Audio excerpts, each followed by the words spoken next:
OK， 这个我一直都没有开。All right. After reading this, the calm and the measured movement and the behavior of the Buddha, any comment? We don't want just only after reading it, but you need any have a comment, anything. Yes, not a question. Not a question. Yeah, okay, good. It's a comment. I'm so good to hear that. Yeah. I thought it was really interesting. Like, it seems like from all different kinds of perspectives, the Buddha is still like practicing. Like, I don't know if he's practicing, but like he's still maintaining mindfulness all throughout. Yeah, certainly. And like, it's not like he's reached, full enlightenment, and now he can just set his mind wherever, do whatever. Like he's still like constantly in mindfulness, and like when he says he's just he's meditating all the time. It's like, it's almost like he's doing what he's doing what he teaches, and he's doing like what all the other people who are supposed to be practicing as well. So I thought that was really interesting. Okay, yeah, that's a good point in a way, because I remember when I studied in the school also. And it's one of the very important that we need to mention, because generally it looks like either because they were misleading or what. I mean generally not in Pali Buddhism as far as I know. Some other could be misleading, that they would think like, when you're really enlightened or so-called enlightened, even Pali have different way of understanding. Just only have one Buddha in a time. But anyway, that so-called enlightened, they can behave very differently. Unfortunately, it definitely doesn't go well with the Pali way of understanding. Yeah, or you could say the earlier way of a Buddha, the understanding. Yeah, because it's always said, and then he is like we always say, the Noble Eightfold Path, right? As the one first have to learn how to build that up. He is always with that Noble Eightfold Path. Yeah, it's not like after he had built that up and then he abandoned the Noble Eightfold Path.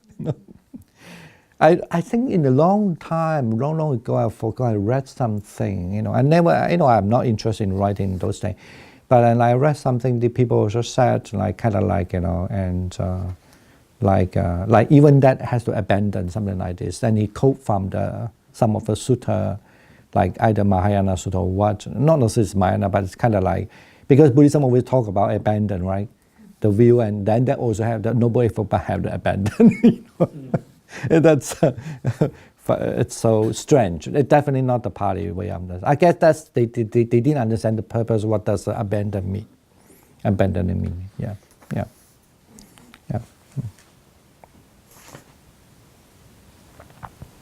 Any other comment? Yes. I thought it was really interesting. It's almost like a very early version of anthropology, just like purely observing and like making. Yeah, that's a good point. Like immersing yourself in the environment, like the anthropological method that they. Yeah, that's a good point to look at it. Yeah, anthropology. Yeah, I'm sure this one. If I because when I earlier time when I go to teach in China, I teach in the anthropology department. No wonder they ask so many other different kind of questions, which is not my concern in the past. Yeah, maybe that's a good point. I said, go to read this sutta. Maybe that's what you like the most. Still, there is one particular sentence that's questionable. Now, the whole sutta is about observing from outside the calm and measured movement. But in this particular sentence, it said, he does not occupy his mind with self-affliction. Now, how do you know?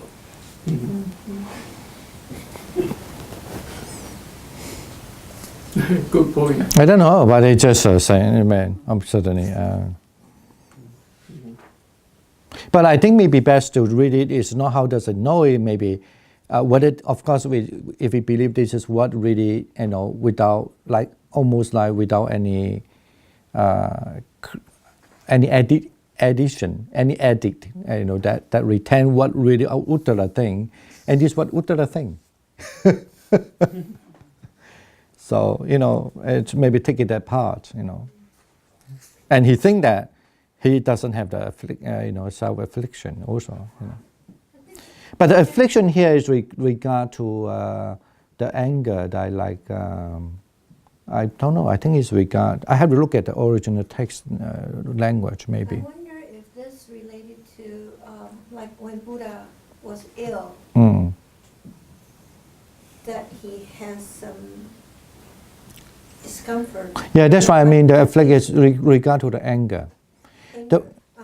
He feel resentment, he feel unhappy. Be that as it may, it's a mental state.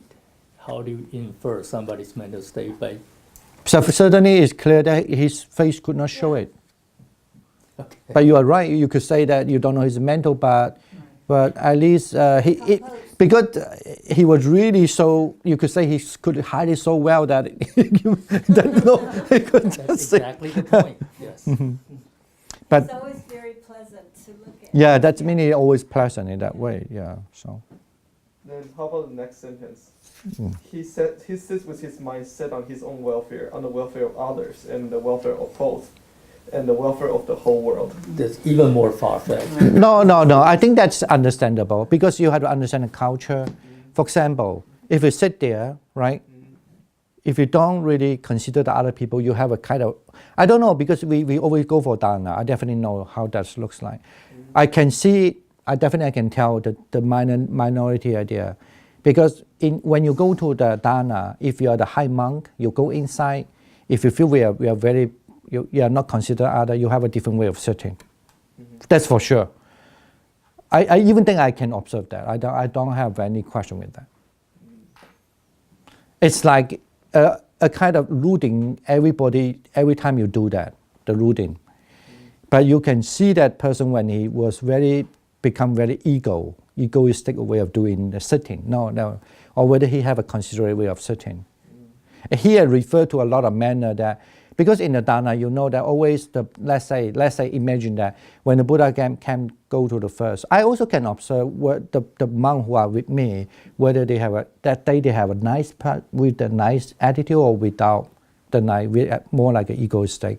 Or maybe because they are not very happy at the moment, I definitely can know that. Yeah, there's no, you don't need reading of mind, what supernatural. No, you know that. Because you're always with that person already. It's not like 1 day or 2 days. Yeah. That is no question to me. Yeah. So it's like when you're very when that time you're fully occupied with yourself, people could feel it. Even the sitting, eating, the same thing. Right? Don't you? Yeah.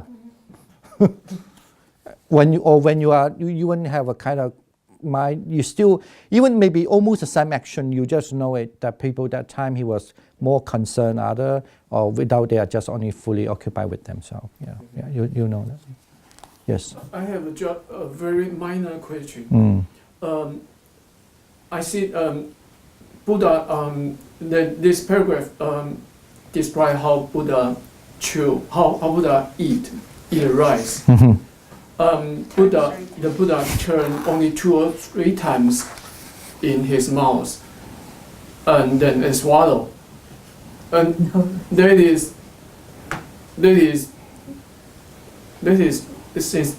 too fast. Eat too fast. Right? Maybe he has some secret skills. No. It also shows that he's not going to have a big mouth.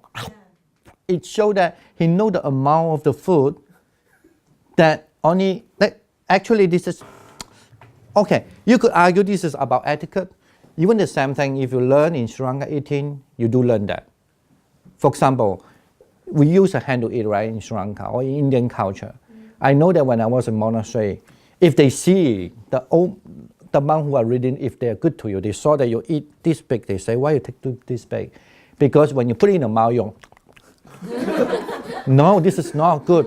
No, you have to be, actually we learn also when you take that food, it's about the side that, of course everyone is different, the mouth how you, but the side that you almost chew 3 to 4, 5 times. You don't take the thing to chew like a lot and chew for 10 times, no. It's about 3, 4 times, I guess, something like that you have to count. Okay. Yeah, you don't put in the mouth for two. I mean, that he want to say not because he is fast. I don't know. My understanding is he just want to say the Buddha somehow know the food, the amount of food that he only choose to take. Well measured. Yeah, yeah. Also, he has 14 teeth. And, and also, his jaw is very strong, like a lion. And also, his tongue is really big. Oh, come on. This is true, he has a 40 teeth. He have some more teeth than others. He has 6, how many more? 6, 8 more? Yeah, and then and it says no rice kernel enter his body unchewed. I mean, because he closed his mouth, how can he know? I mean, just Put a coffee bean. Maybe you no, I mean, maybe you could. I myself would not. I know we are joking in a way of it. It's good, but I also think that sometimes I don't take it 100% literally. But it's also kind of culturally describe somebody really can eat very sensibly, with mindfulness, right, like that, right? So What I was Yeah. curious is Yeah. it's not said here is how much food he actually consumed. It's just if described. he's hungry, he must eat more. I don't know.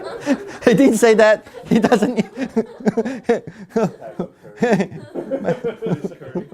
Like some people have fixed amount that they eat almost all the time, said this is enough, and then so it's always like that much. I think it depends on how much he received. No, Yeah, but he did say that he received He the received neither too little. yeah. Yeah, He received the food in a moderate way. yeah, Yeah. but who decide? Is it the person who is giving? This is all about you Yeah. don't understand the culture. Yeah. Actually, the food culture is that if the people giving you food, if you don't, they don't say it. There has a hand gesture to say, I don't need it. And also the sauce. What does that mean? Sauce? That mean? Curry Curry To carry, Oh, Curry sauce. it's curry sauce. not the soy sauce. Hot sauce. So it's actually separate. There's a food and then there's a separate. Yeah, sauce. all the Indian food are like that, right? Aren't they? You put the rice first, and then you keep the sauce, and that, yeah. Always with sauce. Indian food. Of course, I think so, but I also don't. I cannot answer that in a very really exact way because it's 2,600 years ago. I don't mean that they really exactly like now the Indian food, of course, but I mean, certainly they have the concept of like having the rice and a different kind of sauce, and maybe in between they also put some other stuff there, also some other food there also. But definitely they must have a concept of the sauce, like that, yeah. Because the Right. modern Because cuisine- you have to understand. Okay, maybe it's clear to you. Because if without the salt you cannot nimble the into a bowl. Into a I clump. see. Yeah, you have to make it in crumb. You don't eat with scalded rice on your hand and you lick it. You don't do that. That is in the bhikkhu rule. You must able to make it like a little. Yeah, something just dawned on me. Yes. I think somebody was asking whether the Buddha will be always be born in India or something like. No. If he were born in northern China, he would be doomed, giving a bowl of noodles.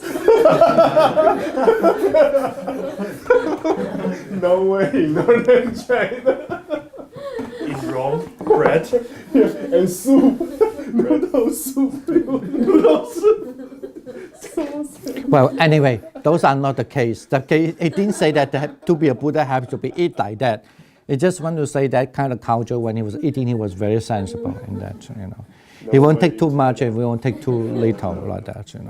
Northern China. No way. The point here is. But when you say this, actually, when I remember even study the Vinaya. So as I said in earlier time when I was in Yuanguan, and then they teach Vinaya, they also come to ask me because they don't understand that the lifestyle.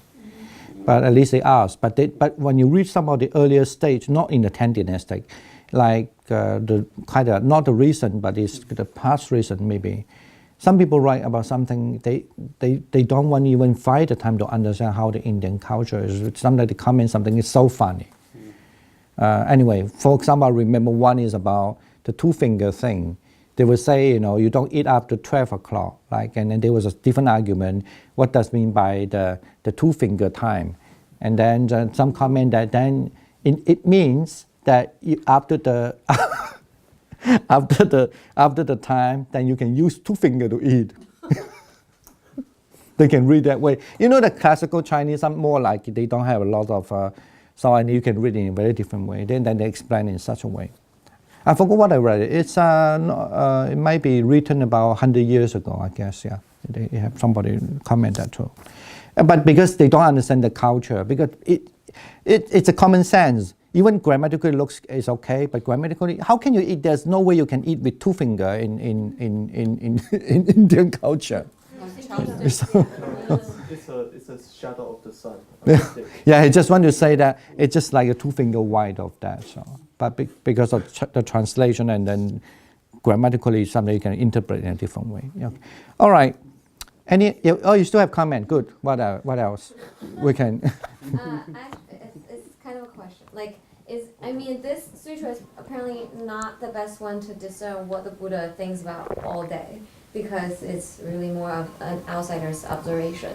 Is there any, or are there any sutras that actually describes, or somebody asks the Buddha what he thinks about, or that describes actually what he occupies his mind with on a daily basis? No. This is why a lot of these kind of things, what is always occupied, is always more described in the Mahayana text, not in the Sutta, not in the Pali. Not in what you call early, but he does mention sometimes he would do what he would do what. But he would not, there was, I guess at that time, maybe you would say, at least it's not recorded here, but maybe maybe they did ask the Buddha, maybe they didn't, I don't know. Maybe they did it and they didn't really cap it because they don't think that's important for the early Buddhist text, at that time. Maybe, But yes, of course, Buddha did say something what he do. But there's no direct question what the Buddha you always think. Yeah, what you're thinking, why you are like. Why he has his mindfulness established in front of him, what does he do with that? Oh, that's when they do, sometimes practice different kind of meditation, even in jhana. Sometimes he, of course there was several times very obvious he was in a Nirodha Samapatti, but sometimes he also in the jhana. Because that's very clear in the sutta also, it says sometimes he even tell the people, jhana is very important, I even do so and so forth, yeah. But the word, that's what I say, the word actually, when you put the mindfulness in front of him, is a very big subject. I did mention it many times, yeah. He practiced different kind of meditation sometimes too. But, of course, he did say that he also practiced anapanasati, he practiced this, but he still do that also. Not that because after he become a Buddha, he don't do it, But then there's another time I remember in other place, monk did ask him, he say, for example, why you still, how come someone who are practicing this, we are still continue? And he said, even though I practice that, but actually the what you call the result or the effect is for you is inconceivable. It's still different. Yeah. Sorry, what does that mean? It means, for example, if we practice the Brahma Vihara, that his effort, his result is different from the other who practice that. Even that's clear. He did mention even Arahant are different. Yeah. Okay. Right. I have a question. Yes. The parts about how he eats, I wonder if this part, he takes his food experience in the taste through, though not experience greed for the taste and the rest of it. And is this the resource that affect the Mahayana Buddhism about 十前五观? No, 十前五观 no. It's yes. You could say similar, but actually in Pali tradition, you be a monk. You before eating, you always recite. Right, that's exactly the same. That exactly the sentence. Not 十孙五观 is actually come from the meaning, but is not exactly the same. But the Pali when you wear the robe, you have to recite, I'm wearing the robe is not for the beauty and blah blah blah. And when you're eating it, this is almost exactly the same. Yeah.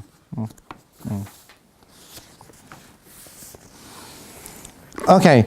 Now, why don't we just have time? I'm so happy that you have a comment. That's good. So otherwise, and it's good that also because it looks like, to me, it's just like a sentence. I like to know, and everyone, what do you think about it? So, what about David? What do you think about it after reading this? Yeah, it is good that we can picture the life of Buddha, daily life of Buddha. Okay, good. Yeah. All right. Now let's look at L.40, taming and teaching those who resist or threaten him, showing an angry man and the error of his ways. Here, the Buddha tames a bad-tempered man such that he goes on to ordain and later attains awakening. Yeah, please. Yeah. Okay. Yeah. Akosaka, abusive. A Brahmin of the Bharadwaja clan heard it is said that a Brahmin of the Bharadwaja clan has gone forth from the household life into homelessness under the renunciant Gautama. Angry and displeased, he approached the Blessed One and abused and reviled him with rude, harsh words. When he had finished speaking, the Blessed One said to him, Brahman, what do you think? Do your friends and colleagues, kinsmen and relatives, as well as guests, come to visit you? Venerable Gautama, sometimes they come to visit me. Do you then offer them some food or a meal or a snack? Venerable Gautama, sometimes I do. But if they do not accept it from you, then to whom does the food belong? If they do not accept it from me, then the food still belongs to us. Brahman, so too, we do not abuse anyone. We do not scold anyone. Who do not rail against anyone, refuse to accept from you the abuse and scolding and tirade you let loose at us. Brahman, it still belongs to you. Brahman, it still belongs to you. Brahman, one who abuses his own abuser, who scolds the one who scolds him, who rails against the one who rails at him, is said to partake of the meal, to enter upon an exchange. But we do not partake of the meal. We do not enter upon an exchange. Brahman, it still belongs to you. Brahman, it still belongs to you. Okay, thank you. Yeah, next one. Akosaka, the king and his Retinue, yeah. retinue understand the renunciate Gautama to be an arhat. Yet the venerable Gautama still gets angry. The Buddha. How can anger arise in one who is angerless? In the tempt living calmly, in one liberated by perfect knowledge, in the stable one who abides in peace, one who repays an angry man with anger, thereby makes things worse for himself. Not repaying an angry man with anger, one wins a battle hard to win. One practice for the welfare of both one's own and the others. When knowing that one's foe is angry, one mindfully maintains his peace. When one achieves the cure of both oneself and the other, people who think one a fool are unskilled in Dhamma. When this was said, the Brahmin Akosaka of the Bharadwaja clan said to the Blessed One, Magnificent Master Gautama, magnificent Master Gautama. The Dhamma has been made clear in many ways by Master Gautama, as though he were turning the right way up what had been turned upside down, revealing what was hidden, showing the way to one who was lost, or holding up a lamp in the dark, for those with eyesight to see visible forms. I go for refuge to the Master Gautama and to the Dharma and to the Sangha of monks. May I receive the going force under Master Gautama. May I receive higher ordination. Okay, right. But Buddhist Sutta is very straightforward. Anyways, that makes a very famous also message about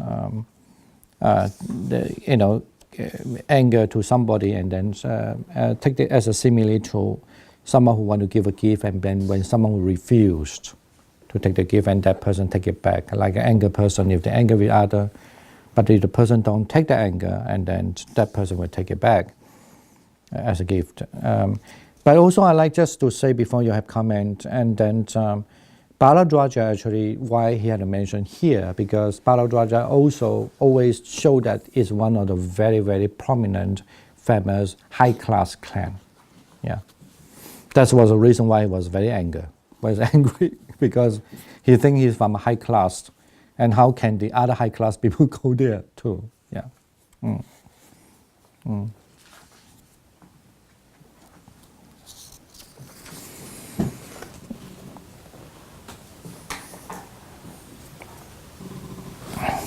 Okay, no question, no comment, right?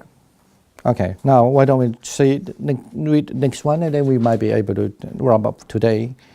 The L.41, taming a lay person who arrogantly thought he already had the non-attachment of a renunciate. Then when it was morning, the Blessed One dressed and taking his bow and outer robe, went to Apana for the alms rounds. When he had wandered for alms in Apana and had returned from his alms round, after his meal he went to a certain grove for the day's meditative abiding. No, it's meditative abiding. Abiding. Having entered the grove, he sat down at one root of a tree.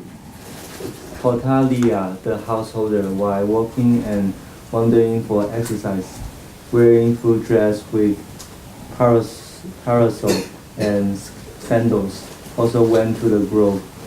And having entered the grove, he went to the Blessed One and exchanged greetings with him. When this courteous and amiable talk was finished, he stood at one side. Okay, next one. Yeah. The Blessed One said to him, "Householder, there are seats. Sit down if you like." When this was said, the householder Potaliya considered. The renunciant Gautama addresses me as a householder, and angry and displeased. He remained silent. A second time the Blessed One said to him, "Householder, there are seats. Sit down if you like." And a second time the householder Potaliya considered. The renunciant Gautama addressed me as a householder, and angry and displeased. He remained silent. A third time the Blessed One said to him, "Householder, there are seats. Sit down if you like." When this was said, the householder Potaliya considered. The renunciant Gautama addresses me as householder, and angry and displeased, he said to the Blessed One, "Venerable Gautama, it is neither fitting nor proper that you address me as householder. Householder, you have the aspect, marks, and signs of a householder. Venerable Gautama, nevertheless, I have given up all my works and cut up all my affairs. Householder, in what way have you given up all your works and cut up all your affairs? Venerable Gautama, I have given all my wealth, grain, silver, and gold to my children as their inheritance. Without advertising or admonishing them, I live merely on food and clothing. That is how I have given up all my work and cut up all my affairs." Okay, next one. Householder, the cutting off of affairs, as you described, it is one thing. But in the Noble One's discipline, the cutting off of affairs is different. Householder, there are these 8 things in the Noble One's discipline that lead to the cutting off of affairs. What are the 8? With the support of the non-killing of living beings, the killing of living beings is to be abandoned. With the support of taking only what is given, the taking of what is not given is to be abandoned. With the support of truthful speech, false speech is to be abandoned. With the support of undivisive speech, divisive speech is to be abandoned. With the support of refraining from rapacious greed is to be abandoned. With the support of refraining from spiteful scolding is to be abandoned. With the support of refraining from angry despair is to be abandoned. With the support of non-arrogance, arrogance is to be abandoned. These are the 8 things, stated in brief without being expounded in detail, that lead to the cutting off of affairs in the Noble One's discipline. All right, next one. Yeah. The Buddha goes on to explain that each of the above faults is to be abandoned by realizing that if one did not abandon it, one will blame oneself. The self will. The self? The wise. The wise will censure one. One will have a bad rebirth, and one will see that not abandoning it was a better and a hindrance. He also gives many smiles. Similes. Smiles. Similes. Similes to illustrate the dangers of sensual pleasures and the benefits of transcending them. Venerable Sir, the Blessed One has inspired in me love for renunciance, confidence and renunciance, and reverence for renunciance. Okay. All right, any comment?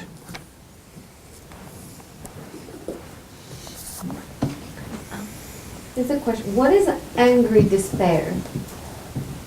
I think it is depending on how you translate maybe. I guess it means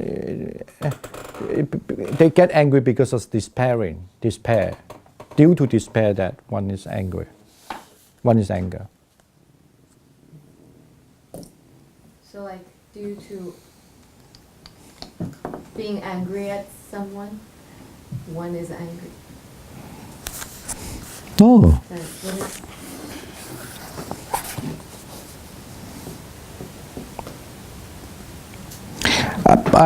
is, I don't know because I didn't check. As I say, I didn't check it. We have to look at the Pali. What is the term? Pataliya Sutta.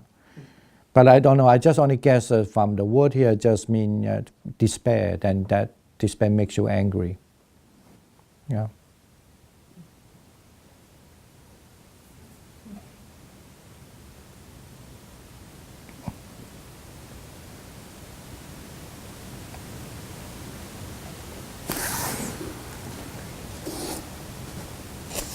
Because this sutta is from Pautaliya or Majjhima Nikaya, is also actually, I want to say that in Majjhima Nikaya is usually, for example, like mostly in Sri Lanka is very popular to read the Majjhima Nikaya. Yeah. And I guess that might be one reason why I want to bring this sutta in.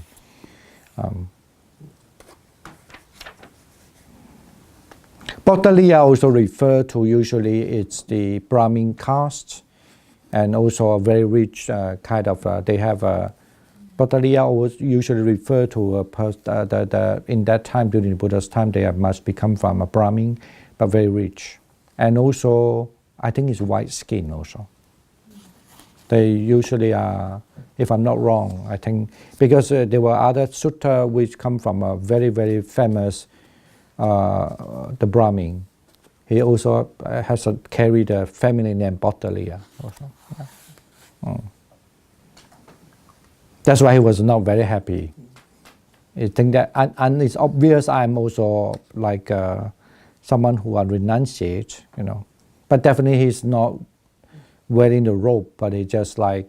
It's a classical Vedic way of going about seeking spirituality. So basically, you have to take care of your family first, and in retirement, you let go everything. Yeah, there are four kind of living stages, right? Yeah. sannyasi at the end. The sannyasi refer to that, and at the end they have to go to forest to practice, stay in the grove. So that's why I say the Bhattacharya, he must be very wealthy, and he said he gave everything to the children already. So, but then he still call him Gahapati, and he was not very happy, because the word this is to do with the language too, because if you learn the Sanskrit like Gruhati, when you say somebody are still in a household stage, so let's say there's a kind of believing that there was a time being I forgot the Sanskrit term already. Anyway, I didn't touch it for a long time. Being a student, right, a period, and then they get married. So when they get married, and then the first is to have a small younger time. You know, to listen and study. I think there were 4 periods, and the second I think is marriage is 1. And then when it getting older, to look, I think it's not getting older, to look after the whole family is another 1. And then the other one, that means bearing children after, and the last one is a sannyasi. But the Grahapati is also a term that referring that they have a good family, having a family, do the family duty. Maybe that's the reason why he got angry also. He could interpret that way, because when the Buddha call him as a Grahapati, but say that. So, and then he was thinking that you call me as a period, I'm still as a householder. That's why he was not very happy. He was so angry with that. Like, it's not obvious I'm not the Grahapati period like this. The language reason also might be get him a little upset. Yeah. But it looks like he also respects the Buddha. Otherwise, he would not say the Venerable Gautama. The translation is clear that time he didn't really like, who the hell you are. He didn't use that way. He would just say, oh, Venerable Gautama, I am not that kind of like, you could read the language in a 2 way. If you, with the Indian background understanding, mean I'm not in that period. I'm in the other, I'm the renunciation now. So like a sannyasi, so yeah. At the end, he didn't seem to be converted though. I think he still went around and practicing his own thing. No, he didn't convert it, no. I think he later attained Arahant. I don't know that. I cannot remember the text, but I didn't read it, yeah. You read the text already? I listened to Venerable Bhikkhu Bodhi's. Okay, then that's fine. That means he did read. I don't know that, yeah. I don't remember. Potaliya, yeah. Yes. So are these 8 things the Buddha's definition of what a renouncing or what a monk is? There are many definitions of renunciation of a monk. Many, not only this. But I guess this is part of. No, I want to say that this kind of formula, this 8 kind of thing, it's not become very popular. Every time you find there's an 8, the same, exactly same. No, they don't. It's not. The content is not necessarily the same. Okay. Yeah. So for this person, if he was able to achieve these things, that means he is successful at cutting off affairs and therefore basically living a renunciant life. Is that? I guess no. I think you must read the story, okay, like a story first. There was a guy who have a very different appearance, maybe, and he thinks he's a very different appearance. As I said, remember, Bhattacharya usually refer to a person's white skin, also come from a very elegant family, rich, and they came to the cave or something like that, the grove, and then they met. And the Buddha was very nice, addressed him, and he was standing also. It looks like, he asked him to sit right, he didn't sit, must be clear that he didn't sit down there, right? Am I right? Well, you have to understand in the culture, when someone don't sit, what does it mean by that? When you're sitting down, that clear that Buddha was sitting there. So, and then when someone just came inside, we don't know how long he was there, but say that there was a certain time. And then he was just still standing. Then the Buddha, that might be could be the story. After some time, he's still standing there. So the Buddha said, then why don't you just sit down? But the asking me to sit is a very polite way. It's kind of like, kind of like, why don't you just sit down? And then whether they want to talk is a different thing. But it's this thing. But he was not very happy is because the term Gahapati. Okay, the word means I'm a householder. That's why he was very angry with that. But he was insist I'm not a householder. But of course we don't know what happened exactly, I guess. But for sure, when he responded to the Buddha clearly know he was not very happy, right? This is for sure. Whether the Buddha knew him, he was not happy in the early time or not, we have to read the commentary. I didn't read it anyway. We don't know what happened. At least according to commentary what they said. But at least for sure that definitely during the conversation the Buddha knew he was not happy. But he insists as a householder. Then at the time you could say that, I don't mean this is only the version we explain that, but you could say that then at the time then the Buddha told him, if you think you are not a householder, because he said that why I'm not a householder, because I give all my money to my children, as I just told you in Indian culture, there are some people who think that they are really virtuous, they will do that also. When they're getting older, they will give everything out, then they will go to just as living in the forest, okay? Abandon everything and even giving up the wife, everything. That's give the money for them to settle down. And so then he was trying to say he's not a householder, I mean he's a renunciation, right? This is what the Buddha tried to emphasize, what they understand the renunciation is about. In other words, maybe indirectly telling the quality of renunciation should have those kind of quality, and you ask to claim your renunciation, but you don't have. But it depends on how you read for that. But you can read it almost like the Buddha at the same time try to introduce what the Buddha teaching is about. But at the same time, the Buddha may be also trying a different way to remind him, even if you're a renunciator, so you should, remember as a renunciator, those are the good quality you should remain. And this is why, at least in this sentence here, he say, the blessed. So he say, you have inspired in me, right? The blessed one has inspired in me love for renunciate. That means now he understands what renunciate means now, right? Not just because he followed the tradition and he just give up all this and then he go there, But you are not learning Abhidhamma. Abhidhamma different. They forget this story. They don't want this story. They only pick up this kind of thing and then they put it as a list, right? But the Abhidhamma didn't put this list. I just want to say. That's why I say when you learn Abhidhamma, not all the lists from the Sutta also. There are many lists they didn't put it, depending on how you look at it.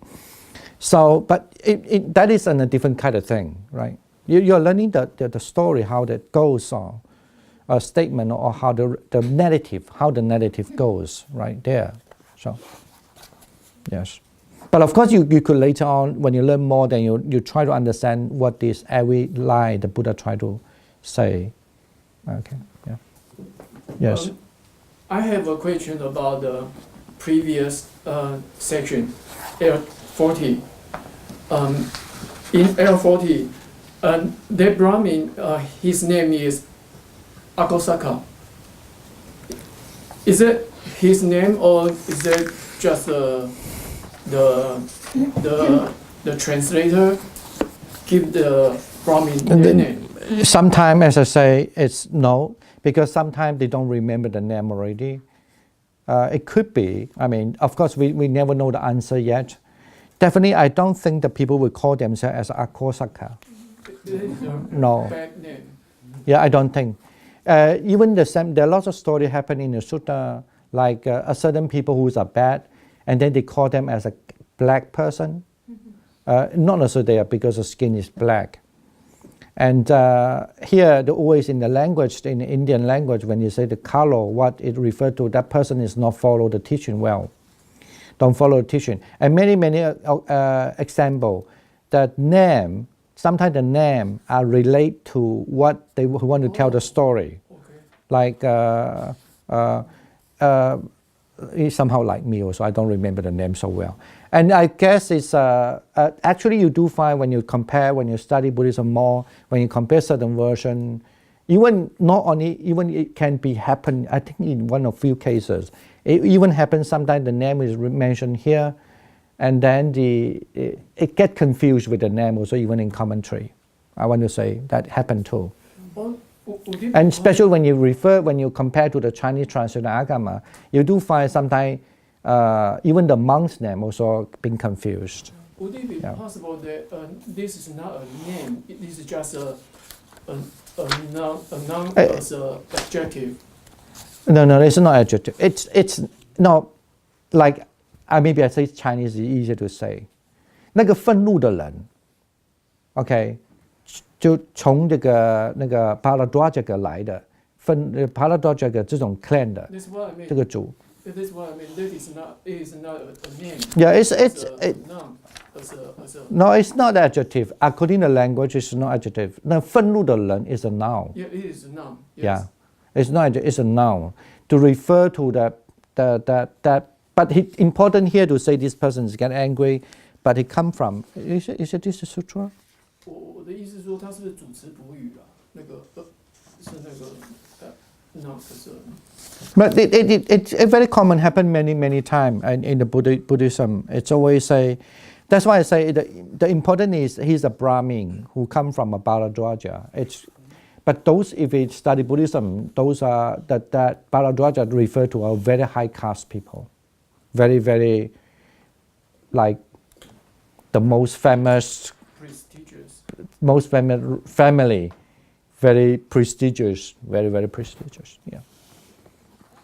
But here, I don't think it's a name. But yeah, it just when you read the sutta, it's just a very common way.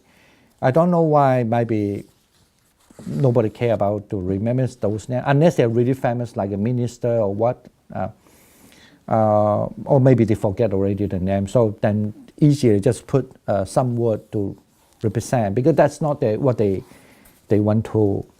That's the person is not the main thing, I guess. It's the main thing, if you want to refer to the person, is about he come from a very good family background, I guess. Yeah. At least if they don't remember the name, that's what they can tell. I don't think they can use a name, especially for those bad cases. Just like, remember Alan from that time he did something. He said, maybe that's also a good point too. I never thought about. Like, it's not good when you say. Remember the stupid man from Germantown? Yeah. That sounds more Yeah, like maybe good. That is a good point. I never thought. Maybe that was one of the reasons. That you don't want even actually really, even they know, they think it's not good to. Like maybe when you're angry one, and then everybody say you and then forever for 2,000 years. We maybe just mentioned there was a guy who come for the class and then get angry. So the only bad guy is Timo Dador. No, those are special case. They always maybe that's true. That's a good point. Actually, I don't see everybody write that too. Maybe some name they didn't put it. Usually you're right. The bad person they didn't put the name. The good person, they do have the name. I don't know whether it's all the case. I couldn't. I don't. Like I couldn't. Chinese. Yeah, maybe it's just true. That's a good point. Yeah, I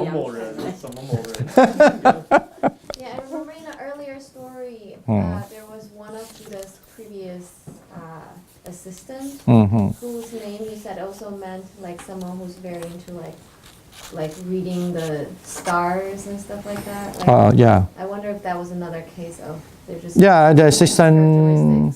But he also at the end he become Arahant too, even though. But he actually I think that is not totally just bad. But at least he also, I think that maybe he called that name, maybe it's true there's a name. It could be, I don't know. It could be because, as I say, he must know astrology. It's very common in Brahmin those days that they know astrology. And this is one thing they need to study. And then it's not about just he knows astrology, it must be he really good at astrology. And that also somehow to me, if you understand Indian culture more or less, I guess this is why he have a different expectation from a Buddha. He knows astrology so well. He must be really like Buddha in many ways, maybe 32 marks too, I don't know. But then at the end, he was not very happy because he didn't perform any supernatural power, didn't show all this to him, usually people who like astrology definitely love that, right? I guess. My understanding Indian culture definitely love that too, yeah. Okay, thank you for your coming this, and then we do the transfer marriage, and we'll end for today's class. Thank you for online friends. Yeah. Akasatta Chapumata Devanaga Mahindika Punyanta Numotitwa Chiram Rakantu Sasanam Chiram Rakantu Desanam Chiram Rakantu Mangaranti Sadhu Sadhu Sadhu